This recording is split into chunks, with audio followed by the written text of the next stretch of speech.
दोस्तों, अब यह जो हमारे भारत ने दुश्मन देश पाकिस्तान में घुसकर ऑपरेशन सिंदूर को अंजाम दिया है, भारत ने पाकिस्तान को ऐसी धूल चटाई की, पाकिस्तान की सीटी पीटी गुल हो गई, इतना भयंकर डर बैठ गया है कि अब बाहर निकलते समय भी डर से चलने में पैर डगमगा रहे हैं। दोस्तों, भारत ने पाकिस्तान पर हमला तो कर दिया है, लेकिन अब जो मुस्लिम देश है उसकी नजर भारत पर है। आखिर क्या वो अब दोस्ती निभाएंगे या दुश्मनी जानेंगे इसी वीडियो में। अब पता चलेगा कि कौन सा देश असल में भारत का सच्चा दोस्त है और कौन से वह देश हैं जिन्होंने अभी तक भारत के साथ दोस्ती का मुखौटा लगाकर रखा था, और यह कॉन्फ्लिक्ट ऐसे दोगले देशों का मास्क उतारने का काम करेगा। क्योंकि आपने देखा होगा कि पिछले कुछ सालों से कई सारे मुस्लिम देश लगातार भारत के साथ अच्छे संबंध बना रहे थे, लेकिन अब इस ऑपरेशन सिंदूर के बाद पता चलेगा कि उनका क्या रोल होने वाला है, उनका क्या रिएक्शन होगा भारत के प्रति। पाकिस्तान के अंदर घुसकर मारने के बाद दुनिया के कई सारे देशों की नजर अब सीधा साउथ एशिया के इस रीजन के ऊपर आ गई है। अब भारत और पाकिस्तान को लेकर कई सारी डेवलपमेंट सामने निकल कर आ रही हैं और काफी सारी इंपॉर्टेंट अपडेट्स हैं जो कि हमने इसी एक वीडियो में कवर की है। इसलिए इस वीडियो को जितना हो सके एंड तक देखिए और आगे शेयर भी कीजिएगा। हम कई बार इजराइल की बहुत तारीफ करते हैं और बताते हैं कि इजराइल किस तरह से भारत का हमेशा साथ देता है। इस बार भी ऑपरेशन सिंदूर के तहत पाकिस्तान की 9 लोकेशनेशंस के ऊपर एटैक्स करने के बाद इजराइल दुनिया का वो पहला देश बन गया है जिसने भारत की एयर स्ट्राइक्स के बाद एक स्टेटमेंट जारी करके भारत को ओपनली सपोर्ट एक्सटेंड कर दिया है।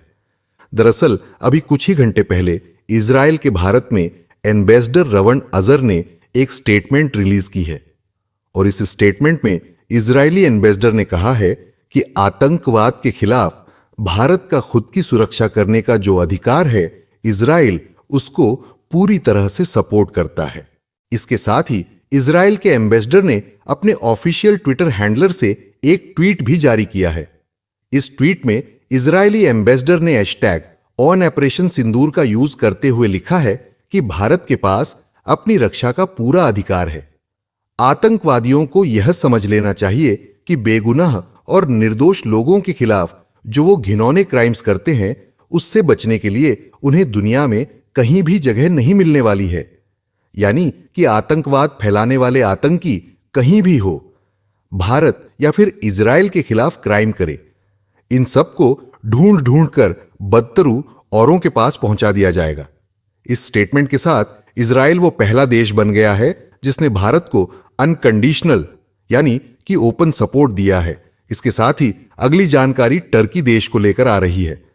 मैं आपको बता दूं कि पहलगाम हमले के बाद टर्की वो पहला देश था जिसने पाकिस्तान की गवर्नमेंट के साथ कांटेक्ट किया था।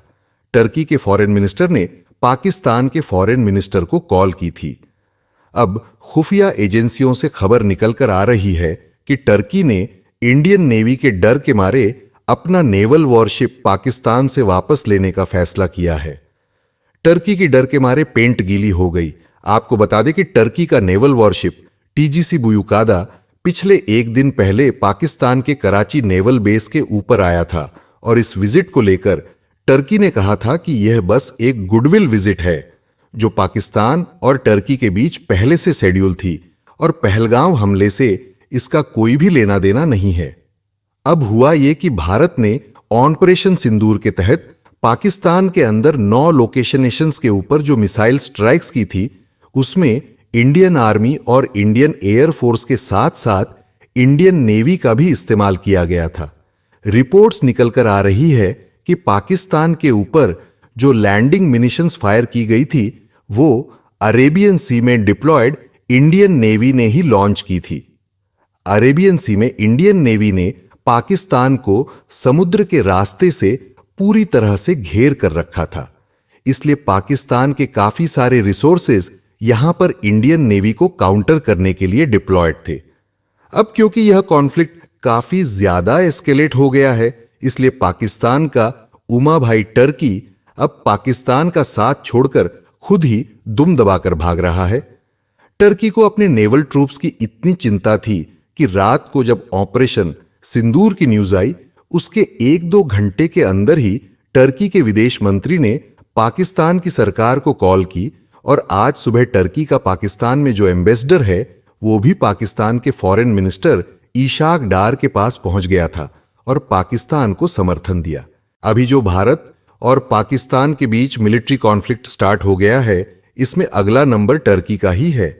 चाइना का एयर डिफेंस सिस्टम और चाइना की आर्टिलरी गन्स भारत के सामने कितनी लीथल है, ये तो पिछली रात को पूरी दुनिया ने देख लिया है। अब बारी है टर्की के ड्रोन्स की।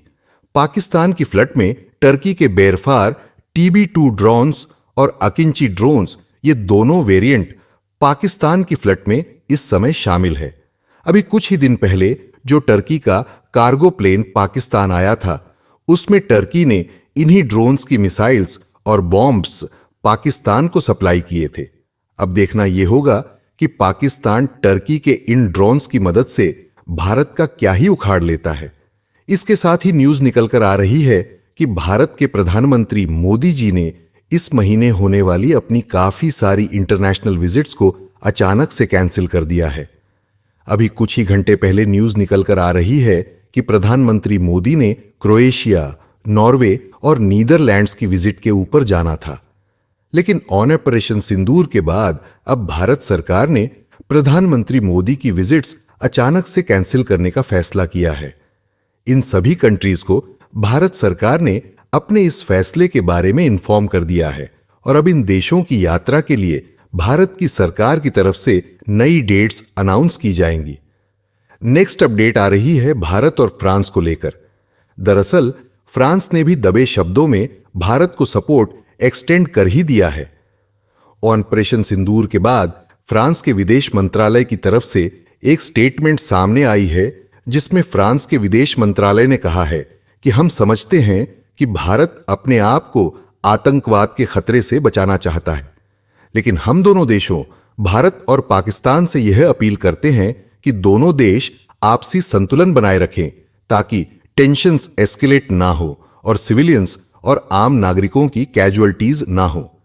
इसके साथ ही दुनिया के कई सारे देशों की तरफ से इस पूरे मसले के ऊपर रिएक्शन आया है, लेकिन सब ने ही भारत और पाकिस्तान दोनों को शांति बनाए रखने और डीएस्केलेट करने के लिए बोला है।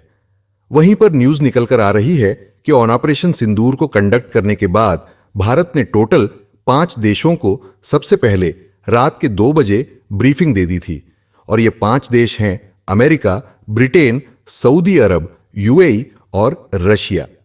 इन 5 देशों को भारत ने रात को 2 बजे के करीब ही इंफॉर्मेशन फॉरवर्ड कर दी थी और फिर इन 5 देशों के बाद धीरे धीरे दुनिया के दूसरे देशों को भी ब्रीफिंग देते गए। अब हमारी नजर होने वाली है ईरान के फॉरेन मिनिस्टर अब्बास अराक्ची की भारत यात्रा के ऊपर। ईरान के विदेश मंत्री पिछले कल पाकिस्तान से वापस ईरान गए थे और आज शाम को ईरान के विदेश मंत्री अब्बास अराक्ची को भारत आना था। अभी तक यह वीडियो रिकॉर्ड करते वक्त इस विजिट को लेकर कोई भी अपडेट नहीं है। क्या यह विजिट कैंसिल होगी? क्या ईरान इस ऑपरेशन सिंदूर के बाद भी अपने विदेश मंत्री को भारत भेजता है? यह सब चीजें काफी कॉम्प्लेक्स हो गई हैं क्योंकि ऑपरेशन सिंदूर के बाद भारत के विदेश मंत्री जयशंकर सर भी अब काफी बिजी होने वाले हैं एंड ईरान के विदेश मंत्री अब्बास अराची के साथ मीटिंग्स में काफी टाइम वेस्ट हो सकता है। इसलिए अब यह 50-50% की संभावना मानी जा रही है। हो सकता है कि ईरान के विदेश मंत्री अब्बास अराची अपनी भारत की यात्रा को कैंसिल कर दें या फिर 1-10 दिनों के बाद भारत आए, क्योंकि अभी ऑपरेशन सिंदूर को 24 घंटे भी कंप्लीट नहीं हुए हैं।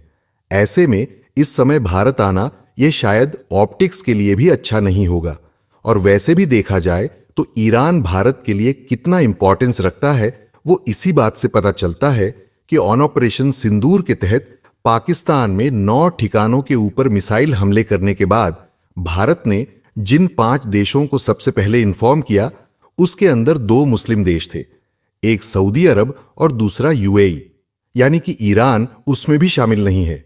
इसलिए अच्छा होगा कि ईरान का विदेश मंत्री खुद ही सामने से भारत की इस यात्रा को कैंसिल कर दे या फिर पोस्टपोन कर ले, क्योंकि हम सबको पता है कि ईरान खुद ही यमन के हूदी विद्रोहियों को मिसाइल्स और ड्रोन सप्लाई करके इजराइल और अमेरिका के ऊपर लगातार हमले करवा रहा है। इसलिए हम लोगों को इनकी मदद की जरूरत तो बिल्कुल नहीं है।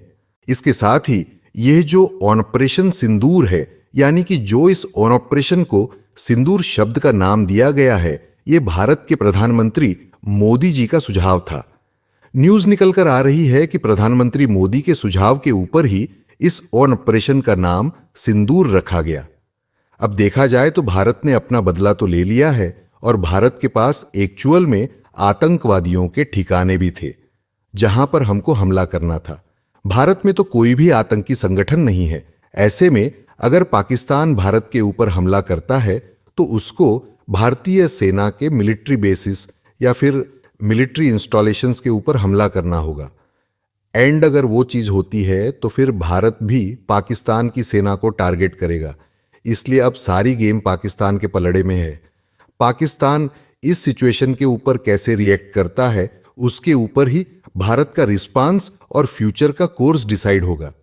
पाकिस्तान की सेना और जनरल मुनीर को पाकिस्तान की जनता के सामने अपनी इज्जत तो बचानी है, इसलिए कुछ ना कुछ तो पंगा जरूर लेंगे।